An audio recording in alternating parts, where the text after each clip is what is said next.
Nabi pun mengalami itu. Ketika Allah berkata, alam nashrah laka sadrak, bukankah kami lapangkan untukmu dadamu? Berarti dada Nabi sempit.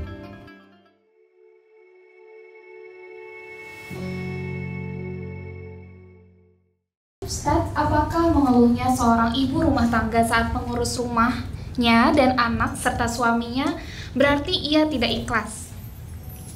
Ketika kita berinteraksi dengan kehidupan, gitu, kita mesti sadar bahwa kita ini masih hidup di dunia, belum di surga. Kalau hidup di dunia itu, pasti tidak ada sesuatu yang sempurna, ideal terus, nggak mungkin. Pasti kita berada pada ujian-ujian, sesuatu yang tidak mengenakan dalam hidup kita. Tapi bagaimana kemudian itu menjaga kewarasan emosi kita, ya, bukan pikiran, tapi emosi kita.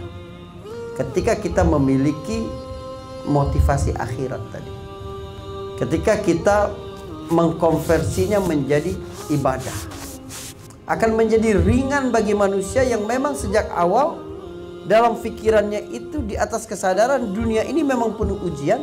Tapi justru ujian itu adalah kesempatan untuk dia mendapatkan nasib yang baik nanti di akhirat. Tapi teman-teman, rasa sempitnya hati, rasa susah, itu sesuatu yang manusiawi sekali. Nggak apa-apa Anda bersedih, nggak apa-apa. Anda menjadi sesak pikiran Anda, batin Anda, nggak apa-apa. Nabi pun mengalami itu. Ketika Allah berkata, alam nashrah laka sadrak, bukankah kami lapangkan untukmu dadamu? Berarti dada Nabi sempit. Tetapi poinnya adalah, teman-teman, mohon ini diingat. Ini yang paling pentingnya. Apa yang membuat dirimu sempit, apa yang membuat dirimu susah, itu mendefinisikan siapa diri Anda. Kalau yang membuat sempit adalah perkara-perkara rendahan, berarti kelas kita kelas rendah tuh.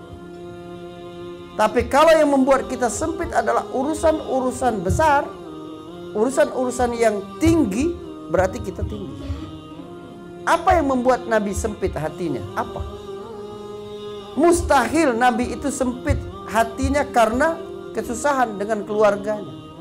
Sebab dia sendiri berkata, banyak dosa yang tidak bisa diampuni dengan puasa, sholat, ya, ibadah-ibadah lain kecuali karena kesabaran menanggung kesusahan keluarga. Bitahammuli a'ba'il usrah. Itu justru menjadi kesempatan kita untuk menjadi baik, mendulang pahala berlipat-lipat. Mustahil yang menjadi sebab Nabi sempit dadanya adalah urusan dapurnya, mustahil. Sebab Aisyah itu pernah cerita kepada ponakannya Urwah bin Zubair, dapur Nabi ini biasa nggak berasap sampai 3 kali bulan sabit. Lalu Urwah bertanya, kalau begitu apa yang membuat kalian tetap bertahan hidup? Kata Aisyah, cuma kurma dan air putih.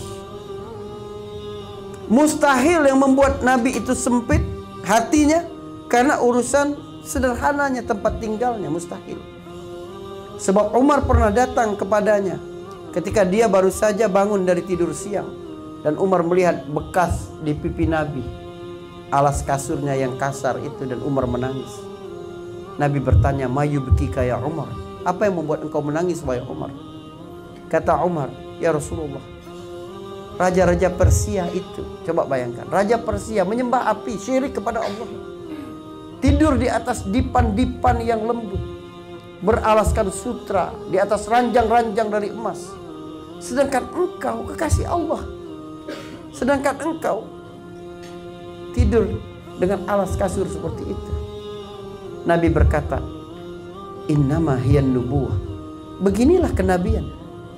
Apakah engkau tidak ridha wahai Umar mereka mendapatkan dunia dan kita dapatkan akhirat? Subhanallah. Nabi sempit hatinya, tapi bukan karena perkara-perkara duniawi, bukan karena perkara-perkara sepele. Apa yang membuat dada Nabi sesak? Apa? Kenapa masih ada orang yang tidak mau beriman kepada Allah? Kenapa masih Allah disyirikkan? Kenapa orang tidak mau mendengar dakwahnya? Kenapa tidak mau menerima jalan keselamatan ini? Itu yang difikirkan Nabi. Jadi mulai sekarang gak apa-apa dada sempit, hati sesak, gak apa-apa. Tapi yang menjadi sebabnya harus perkara besar. Jangan mau sempit pikiran karena hal-hal yang kecil. Sesusah apapun kehidupan di dunia ini ya, itu pasti akan berakhir tuh. Filosofi hadza sayamur, ini bakal berakhir, itu ampuh sekali.